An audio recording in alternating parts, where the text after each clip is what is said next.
nak beramalkan dengan agama Allah Ta'ala. Bukan perkara senang.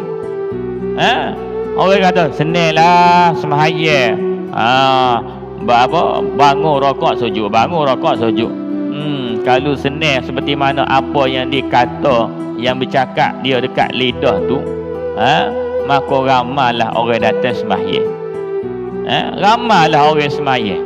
Sedangkan mana terdapat pada banjir baru ni saya dengar 95% orang Islam ni tak sembahyang. Bukan benda ni kecil ni. Dah. Sedangkan Nabi SAW saat mana dia ni nak wafat, dia kata ummati solah. Pasal dia tahu dah di akhir zaman ni umat dia ni sangat-sangat payah nak tunaikan solat.